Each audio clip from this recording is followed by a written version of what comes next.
Hello students, CDP के class में आपका एक बार फिर से स्वागत है। पिछली कक्षा में हमने टीचिंग टेक्निक्स चैप्टर स्टार्ट किया था, जिसमें हमने कुछ विभिन्न टेक्निक्स के माध्यम को हमने देखा था। यानी कि हमने देखा था कि शिक्षण सिद्धांत हम पढ़ चुके थे, शिक्षण सूत्र पढ़ चुके थे। अब उन जो सूत्रों का जो हमने अध्ययन किया था, उन्हें हम किस तरह से यूज़ कर पाएंगे, उन्हीं टेक्निक्स के बारे में हमने स्टार्ट किया था। तो जिसके कई प्रकार थे, हमने इसमें से पहला प्रकार देखा था, बाकी के आज हम देखेंगे। तो सबसे पहला जो था वो था प्रश्नोत्तर विधि, और उसके बाद विवरण प्रविधि। विवरण प्रविधि से हम आज स्टार्ट करेंगे। तो यानी कि प्रश्नोत्तर विधि में हमने देखा था कि हम बच्चे से कुछ क्वेश्चंस करते हैं, इसके अलावा बच्चों को प्रेरित करते हैं कि वो हमसे भी कुछ क्वेश्चंस करें, जिससे कि उनके अंदर जिज्ञासा उत्पन्न हो और अच्छे प्रश्न के क्या क्वालिटीज़ हैं, ये भी हमने देखा हुआ था। आज हम नरेशन टेक्निक्स के बारे में देखते हैं। तो विवरण देना एक कला है। इस कला में निपुण होने के लिए शिक्षक अपनी कल्पना शक्ति का सहारा लेते हुए किसी वस्तु या घटना का विवरण इतने उत्साह और प्रभावशीलता के साथ करता है कि कक्षा के सभी छात्रों को उसका ज्ञान सरलतापूर्वक हो जाता है। यानी कि नरेट करना, किसी चीज़ के बारे में विवरण देना। यानी कि इसमें हम क्या करते हैं कि हमें बच्चों को जो चीज़ें सिखानी होती हैं, तो उनसे रिलेटेड कुछ कहानी हो, कोई घटना हो, इस तरह से हम कुछ एग्जाम्पल देते हुए सरल से सरल भाषा में अपनी कल्पना शक्ति का यूज़ करते हुए भी सरलतम विधि से, यानी कि बहुत इजी और सिंपल लैंग्वेज में बच्चों को अपनी बात समझाते हैं। तो यही नरेशन टेक्निक होती है। अब इसकी विशेषताएं क्या हैं?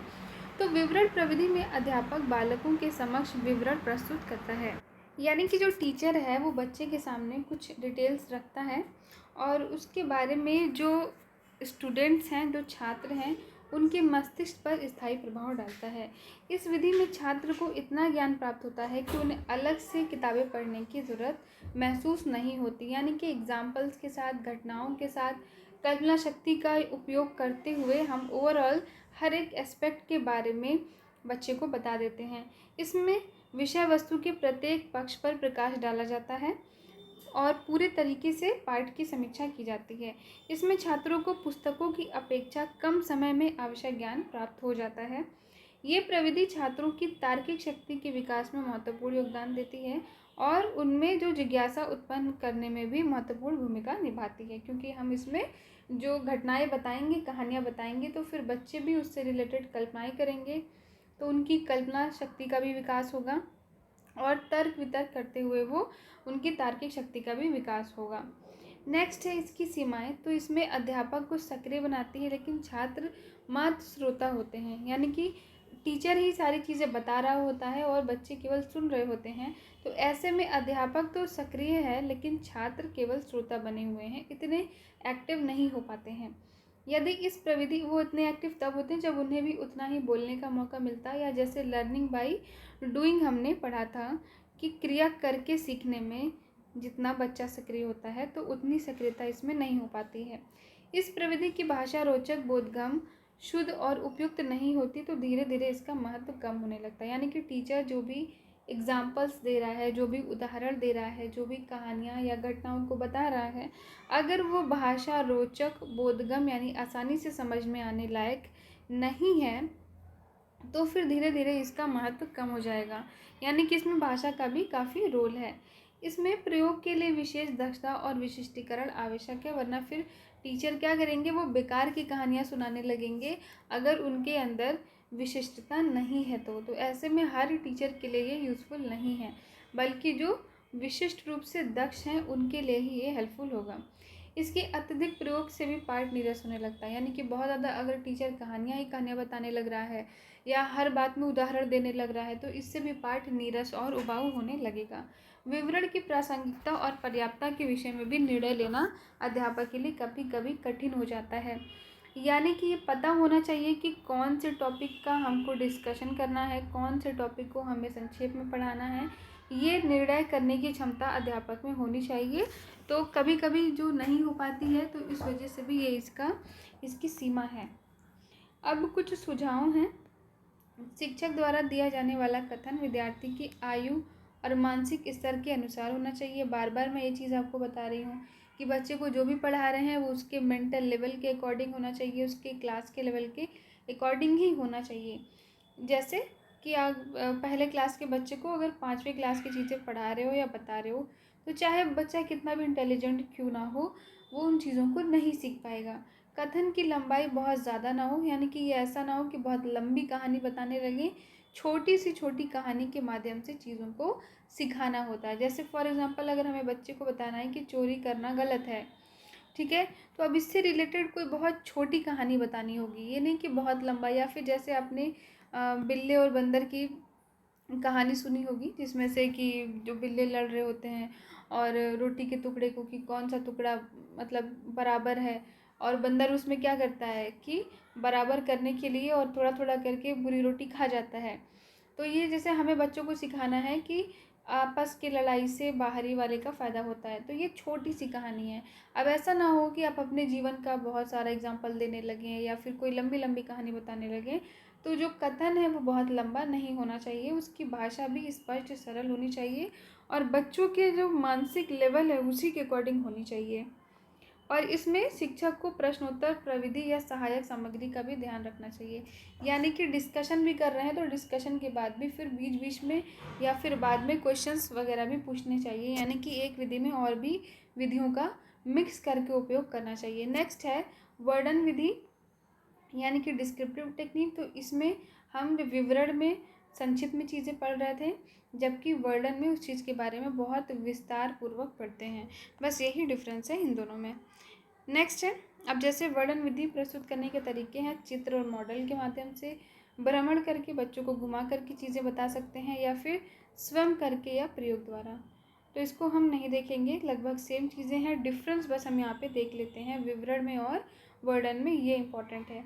विवरण संक्षिप्त होता है यानी छोटा होता है, और वर्णन विस्तृत और लंबा होता है। यानी किसी चीज़ के बारे में हम हर उसके पक्ष की बात कर रहे हैं तो वो विवरण है, लेकिन हर इस पक्ष को, जो भी पक्ष हैं उसको बहुत विस्तृत रूप से बहुत लंबे रूप में अगर कर रहे हैं तो वो वर्णन प्रविधि कहलाएगी। विवरण की प्रकृति अधिक विश्लेषणात्मक होती है, जबकि वर्णन की विधि संश्लेषणात्मक होती है। यानी कि विवरण में हम चीज़ों को एनालाइज करते हैं कि क्या हुआ नहीं हुआ, उसका एक जो है वो समरी निकालने की कोशिश करते हैं, जबकि वर्णन में उन चीज़ों को और डिटेल में पढ़ते हुए उनको संश्लेषित करते हैं। विवरण के द्वारा विभिन्न तत्वों को तार्किक क्रम में प्रस्तुत करते हैं, जबकि वर्णन के द्वारा तथ्यों को तार्किक और मनोवैज्ञानिक दोनों क्रम में प्रस्तुत करते हैं। विवरण प्रविधि का प्रयोग विषय वस्तु के स्पष्टीकरण के लिए कभी कभी किया जाता है, जबकि वर्णन प्रविधि का प्रयोग सजीव और सर्वांगपूर्ण शाब्दिक चित्र प्रस्तुत करने के लिए अनवरत रूप से किया जाता है, यानी कितनी ही बार। विवरण अधिकांशतः मौखिक होता है, जबकि वर्णन मौखिक भी होता है और लिखित भी। तो जो शॉर्ट आंसर्स क्वेश्चंस होते हैं 2 मार्क्स वाले, उनके लिए ये इंपॉर्टेंट है।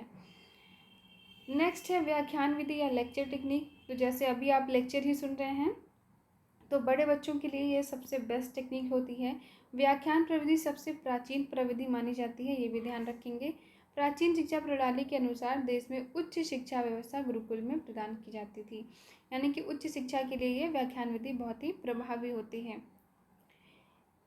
इसे आदर्शवादी विचारधारा की देन माना जाता है, और आज के युग में विद्यालयों ने इस प्रविधि को अपनाकर इसका प्रयोग करना शुरू कर दिया है। इसमें शिक्षक अनेक छात्रों को एक ही समय में कई सारे सिद्धांत, तत्व और ज्ञान या सूचनाएं दे सकता है। व्याख्यान करते समय शिक्षक अनेक उदाहरण, वर्णन, विवरण, निर्देशन और सारे जितने भी युक्तियां हैं उन सब का प्रयोग कर सकता है। यानी कि लेक्चर मेथड में कई सारे मेथड्स का हम यूज़ कर सकते हैं और एक ही बार में कई बच्चों को पढ़ाया जा सकता है। अब इसके बारे में जो कुछ कथन है वो हम देख लेंगे। जैसे कि थॉमस रिस्क के अनुसार व्याख्यान उन तथ्यों या सिद्धांतों तथा अल संबंधों का स्पष्टीकरण है जिनको शिक्षक चाहता है कि उसके सुनने वाले समझ सकें। व्याख्यान प्रक्रिया का विश्लेषण चार्ट इस प्रकार से है। उद्देश्य होगा, प्रस्तावना होगा, प्रस्तुति करेंगे, उदाहरणों पर विचार होगा, उदाहरणों का प्रदर्शन होगा, फिर प्रश्न उत्तर करेंगे और लास्ट में निष्कर्ष निकल जाएगा। तो इस चार्ट को ध्यान दीजिएगा।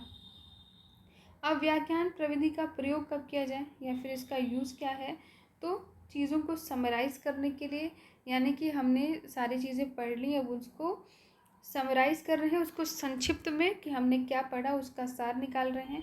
उसके लिए प्रेरणा प्रदान करने के लिए कई बार लोगों को मोटिवेशन के लिए भी लेक्चर की ज़रूरत पड़ती है। कई बार टीचर क्या करते हैं, लेक्चर देते हैं हमें मोटिवेट करने के लिए, तो मोटिवेशन के लिए इम्पॉर्टेंट है। समय बचाने के लिए, यानी बहुत सारी किताबें पढ़ने का टाइम नहीं है तो टीचर क्या करेगा कि बहुत सारी किताबों का सार बना करके और फिर कम टाइम में ही आपको लेक्चर के माध्यम से चीज़ें सिखा देता है। स्पष्ट करने के लिए, यानी कि जो डाउट्स हैं, जो समस्या हैं, उसको क्लियर करने के लिए भी हमें व्याख्यान विधि की ज़रूरत पड़ती है। गृह कार्य देने हेतु अब इसमें कुछ लेक्चर दिया जाएगा। अब जैसे कि बोला गया कि आज आपने जो भी पढ़ा है उस पर एक लेख लिख करके आइए, तो इस प्रकार से जो होमवर्क मिलेगा ये अमनोवैज्ञानिक है। तो वास्तव में जो बालक है उनको जो भी गृह कार्य दिया जाए वो वर्तमान विषय वस्तु से उसका संबंध, यानी कि ये इसकी लिमिटेशन हो गई कि इस तरह से जो व्याख्यान विधि देते हैं उसमें कई बारी चीज़ें उतनी अच्छी से समझ में नहीं आती हैं। अतिरिक्त विषय वस्तु प्रस्तुत करने हेतु कई बार हमें एक्स्ट्रा जो चीज़ें हैं वो बताने के लिए भी लेक्चर मेथड का यूज़ करना पड़ता है। अब इसके गुण और अवगुण देख लेते हैं। तो गुण में क्या है कि ये विधि वैज्ञानिक सामग्री और उपकरण की इसमें आवश्यकता नहीं होती है, तो इसलिए अध्यापक एक ही समय में कई सारे लोगों को शिक्षित कर सकता है। तो आर्थिक दृष्टि से ये उपयोगी है, यानी कि पैसे बचाने के लिए कह सकते हैं, यानी कि कम खर्च में ज़्यादा से ज़्यादा लोगों को इसमें नॉलेज दी जा सकती है। समय की बचत होगी इसमें, ये सरल और उपयोगी भी है, और तथ्यात्मक ज्ञान और ऐतिहासिक विवेचना के हेतु ये सर्वोत्तम है। यानी कि हिस्ट्री जैसे सब्जेक्ट जो हैं उसके लिए ये सबसे बेस्ट है, क्योंकि उसमें भी कहानी होती है, तो डिटेल में पढ़ने के लिए ये जो है वो अच्छी विधि होगी। नेक्स्ट है, इस प्रविधि का प्रयोग अन्य प्रविधियों की सहायक प्रविधि के रूप में किया जा सकता है। इस प्रविधि में पाठ्य वस्तु का प्रस्तुतिकरण तर्कसंगत और युक्ति संगत ढंग से किया जाता है। उच्च कक्षा में व्याख्यान प्रविधि द्वारा अध्यापक अपनी योग्यता की छाप छोड़ता है, और इसमें पुनरावृत्ति भी संभव है क्योंकि कम टाइम में पाठ पूरा हो रहा है, और महापुरुषों के बारे में पढ़ाते समय भी इस विधि का प्रयोग अनिवार्य हो जाता है। यानी कि जिसमें भी डिटेल में बताने वाली चीज़ें हैं, ऐसे डिस्क्रिप्टिव वाली हैं, उन सब में व्याख्यान विधि का बहुत अच्छा यूज़ है। अब दोष क्या होंगे इसके जस्ट अपोजिट, यानी ऐसे सब्जेक्ट्स जो कि टू द पॉइंट बताने वाले हैं वहाँ पे ये यानी कि प्रैक्टिकल्स वाले जो सब्जेक्ट्स होंगे उनके लिए ये उपयोगी नहीं होगा। इसमें छात्रों की तत्परता की तरफ ध्यान नहीं दिया जाता है, तो ये विधि कैसी है, अमनोवैज्ञानिक है। इम्पॉर्टेंट है, ध्यान रखिएगा फॉर MCQ यानी बहुविकल्पीय प्रश्न के लिए पूछ सकता है कि व्याख्यान विधि कैसी है, मनोवैज्ञानिक, अमनोवैज्ञानिक, ठीक है, इस प्रकार से आपको ऑप्शन दे करके पूछ सकता है। तो अमनोवैज्ञानिक प्रविधि है ये, इसमें प्रयोगात्मक कार्यों की अवहेलना की जाती है, यानी प्रैक्टिकल करने का कोई माध्यम नहीं मिलता है। इसमें व्यक्तिगत विभिन्नता के अनुसार भी शिक्षण संभव नहीं है, एक ही बार में कई लोगों को शिक्षा दी जा रही है। इसके अलावा करके सीखना, यानी जैसा कि बोला प्रैक्टिकल नहीं होता है इसमें, तो करके सीखने की अवहेलना हो रही है, जो कि बहुत इम्पॉर्टेंट है अधिगम के लिए। छात्र मात्र निष्क्रिय श्रोता बन के रह जाता है, यानी केवल सुन रहा होता है, उसका ध्यान है कि नहीं है कक्षा में। जैसे प्रश्नोत्तर विधि में क्या है कि हम प्रश्न पूछते हैं तो बच्चा कहीं ना कहीं एक्टिव रहता है, डरता है कि टीचर मुझसे ना सवाल पूछ ले, या फिर टीचर ने क्वेश्चन पूछ लिया तो उसके बारे में विचार करता है, तो इस प्रकार से सक्रिय रहता है। लेकिन इसमें इस तरह का कोई जो है वह व्यवस्था या झंझट नहीं है, इसमें केवल टीचर ही बोलते जा रहा है, तो ऐसे में जो छात्र है वो निष्क्रिय हो जाता है। इसमें तर्क और निरीक्षण का भी अभाव है और मानसिक शक्तियों का विकास नहीं हो पाएगा, छात्रों में आलोचनात्मक दृष्टिकोण का विकास नहीं हो पाएगा। ये प्रविधि केवल स्मृति केंद्रित है और इसमें लोकतांत्रिक वातावरण का अभाव रहता है। अब कुछ सुझाव हैं, तो इसमें शिक्षक अपने व्याख्यान प्रविधि को थोड़ा प्रजातांत्रिक बनाए, यानी थोड़ा बहुत बच्चों का भी इन्वॉल्वमेंट इसमें बनाए रखे। आयु और मानसिक स्तर का ध्यान रखना चाहिए, व्यक्तिगत भिन्नता का। देखिए ये सारी चीज़ें जो भी सुझाव हैं मैक्सिमम में मतलब 90% सेम ही हैं सारे विधि में, तो कुछ जो रिपीटेड वाले हैं, मोस्ट रिपीटेड वाले हैं, उनको ज़रूर में ध्यान रखना चाहिए। जैसे कि छात्र की आयु और मानसिक स्तर का ध्यान रखना, ये लगभग सारे में ही आपको ये पॉइंट सेम मिलेगा। व्यक्तिगत भिन्नता का ध्यान रखना, ये भी पॉइंट आपको सब में सिमिलर मिलेगा। तो जो 2 मार्क्स वाले क्वेश्चंस होते हैं लिखने वाले, उनके लिए आपको ये सारे सुझाव के पॉइंट्स यानी ध्यान में रखने चाहिए। नेक्स्ट है छात्रों को अपनी जिज्ञासा के अनुसार प्रश्न पूछने की भी स्वतंत्रता दी जानी चाहिए, यानी कि व्याख्यान विधि में प्रश्नोत्तर विधि को भी सम्मिलित कर लेना चाहिए। स्पष्टीकरण प्रविधि यानी कि एक्सप्लेनेशन टेक्निक लगभग मिलती जुलती चीज़ें हैं। तो इसमें किसी विषय वस्तु या घटना को अच्छी तरह से समझाना स्पष्टीकरण है। स्पष्ट का मतलब क्या होता है? क्लियर करना, बिल्कुल साफ कर देना, यानी कि हर समस्या का जो है वो समाधान कर देना, स्पष्ट रूप से चीज़ों को समझा देना, बता देना।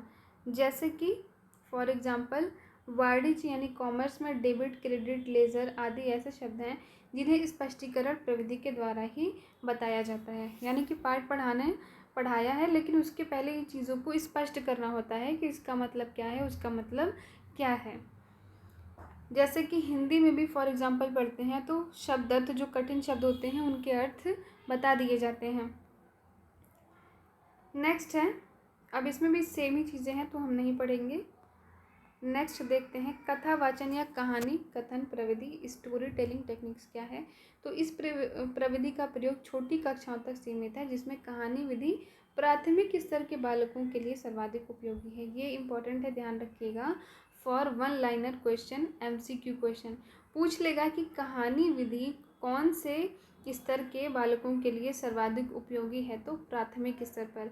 या फिर ऐसे पूछ लिया कि प्राथमिक स्तर पर कौन सी विधि सर्वाधिक उपयोगी होती है, तो आप कहेंगे कहानी विधि। यानी बच्चों को कहानी सुनना पसंद होता है, तो जब कहानी के माध्यम से आप चीज़ें सिखाते हो तो वो उसमें जिज्ञासा भी लेते हैं। तो इसीलिए प्राथमिक स्तर के बच्चों को कथा वाचन के माध्यम से सिखाना बहुत ही अच्छा रहता है। अब इसके उद्देश्य क्या हैं? वही सेम चीज़ें होंगी, सृजनात्मकता का विकास हो, नैतिक मूल्यों का विकास हो। जैसे अभी बंदर बिल्ली की कहानी बताई, तो मैक्सिमम जो मॉरल वैल्यूज़ होते हैं, नैतिकता संबंधी जो ज्ञान होता है, स्पेशली वो सारे ज्ञान कहानियों के माध्यम से ही दिए जाते हैं। छात्रों में कल्पना और स्मरण शक्ति का विकास होता है, यानी कि हम जब कहानी सुनाते हैं तो जो पात्रों के बारे में बताते हैं बच्चे, उसके बारे में कल्पना करते हैं। छात्रों को मानव जीवन के विभिन्न पक्ष, पौराणिक, ऐतिहासिक, धार्मिक और सामाजिक पक्ष की जानकारी मिलती है। उनका शब्द भंडार में वृद्धि होता है। मौखिक अभिव्यक्ति का भी विकास होता है। छात्रों में क्रमबद्धता और चिंतन शक्ति का विकास होता है। सद्गुण और सत्प्रवृत्ति का विकास, जैसे कि हमने देखा कि नैतिक बातें इसमें बताई जाती हैं। ध्यान से सुनना और सुनकर भाव ग्रहण करने के, यानी कि सुनने की क्षमता का विकास होता है। तो अगर पूछे कि कौन सी विधि में सुनने की क्षमता का विकास होता है, तो कहानी वाचन में या कथा वाचन में। नेक्स्ट है, अब इसके कुछ गुण। तो इसमें बालक की बहुत रुचि होती है, बहुत रुचि के साथ पढ़ते हैं, क्योंकि बालकों को कहानी सुनना पसंद होता है। कम आयु के बालक भी बहुत आसानी से चीज़ें सीख जाएंगे। उनकी कल्पना शक्ति का, निर्णय लेने का विकास होगा, और इसके माध्यम से नीरस और अरुचिकर जो तथ्य हैं वो भी अच्छे और प्रभावी लगने लगेंगे। इसमें बालकों में अनेक चारित्रिक गुणों का विकास होगा। कथावाचन प्रविधि बालक का मनोवैज्ञानिक विकास होता है। अब इसके कुछ दोष हैं, जैसे कि बड़े बच्चों के लिए यानी उच्च कक्षा के लिए ये उपयोगी नहीं है। इस प्रविधि के माध्यम से विषय के सभी प्रकरणों का शिक्षण नहीं किया जा सकता, और ये केवल कुशल शिक्षक ही कर सकता है। यानी कि शिक्षक को पता होना चाहिए कि कहानी को किस तरह से हमें नैरेट करना है।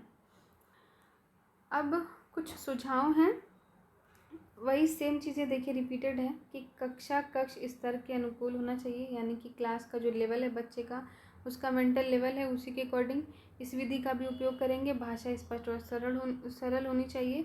कहानी कथन में प्रसंग अनुसार हाव भाव, आरोह अवरोह का प्रयोग भी करना चाहिए, यानी कि जिस तरह की घटनाएं कहानी में घटित हो रही हैं उस तरह के एक्सप्रेशन देना भी टीचर को आना चाहिए।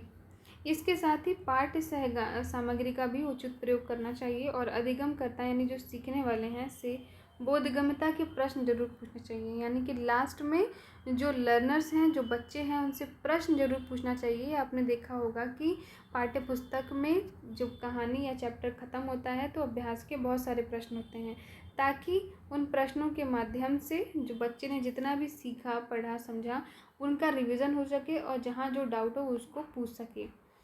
निरीक्षण प्रविधि यानी ऑब्जर्वेशन टेक्निक्स में क्या होता है, तो इसमें निरीक्षण, जैसा कि शब्द से ही स्पष्ट हो रहा है, निरीक्षण करना ज्ञान प्राप्ति की महत्वपूर्ण प्रविधि है। इसमें अध्यापक स्वयं किसी समस्या या परिस्थिति के विषय में टीका टिप्पणी न करके बालक को निरीक्षण करने के लिए उत्साहित करता है। यानी कि बच्चे को मोटिवेट किया जाता है कि आप खुद समस्या को ढूंढो, समस्या क्या है, उसका समाधान क्या है।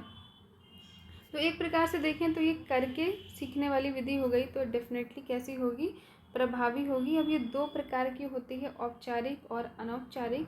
औपचारिक यानी फॉर्मल ऑब्जर्वेशन में जो निरीक्षण करता है यानी स्टूडेंट है, विषय के व्यवहार का निरीक्षण नियंत्रण परिस्थिति में योजनाबद्ध तरीके से संपादित करता है। यानी जिस पे भी वो ऑब्जर्वेशन कर रहा है, जिसका भी वो निरीक्षण कर रहा है, उसके बारे में पूरी जो उसकी विधि होगी वो एक योजनाबद्ध तरीके से होगी। इस स्थिति में विषयी अधिकतर कृत्रिम व्यवहार करते हैं, जबकि इनफॉर्मल ऑब्जर्वेशन में इस प्रकार की कोई स्पेशल पद्धति नहीं अपनानी होती है, बल्कि चीज़ों को खुद ही ऑब्जर्व करना होता है। तो इसमें जो व्यवहार होगा उसमें बनावटीपन नहीं होता है। नेक्स्ट है, अब इसके चरण क्या है। पहले तो निर्धारण करना कि हमें किसका निरीक्षण करना है, फिर उसके बारे में ध्यान केंद्रित करेंगे और जो जो चीज़ें हमने ऑब्जर्व की होंगी उनको हम लेखबद्ध करेंगे। जैसे आपने केमिस्ट्री में प्रैक्टिकल्स किए होंगे तो फिर आप एक एक स्टेप लिखते हो कि आपने इसके बाद ये किया, जो भी स्टेप्स होते हैं उनको लिखना होता है। तो वो भी एक प्रकार का निरीक्षण प्रविधि होगा। अब इसके गुण क्या होंगे कि वैज्ञानिक विधि है, विश्वसनीय है, प्रामाणिक है। वैज्ञानिक होगी तो ऑफकोर्स मितव्ययी है, यानी कम खर्च में हो जाएगी, और लचीली होती है, इसमें अत्यंत लचीली प्रविधियों की श्रेणी में गिना जाता है। इसका प्रयोग विभिन्न परिस्थितियों में तथ्यों को संग्रहित करने के लिए करते हैं। विभिन्न व्यक्तियों के व्यवहार से रिलेटेड होती है। नेक्स्ट है प्रयोगात्मक प्रविधि के लिए स्थान, क्योंकि हम इसमें करके चीज़ें सीख रहे हैं, प्रयोग कर रहे हैं, तो इसलिए भी इससे बहिर्मुखी अवलोकन के अलावा जो है वो और कोई विकास होगा। नेक्स्ट है, यानी कि इसमें ओवरऑल डेवलपमेंट की बात होगी, शैक्षिक स्थिति में लाभदायक होगा। और कुछ अगर गुणों की बात करें तो छात्रों का जो रुचि है, जिज्ञासा है, वो उत्पन्न होगी।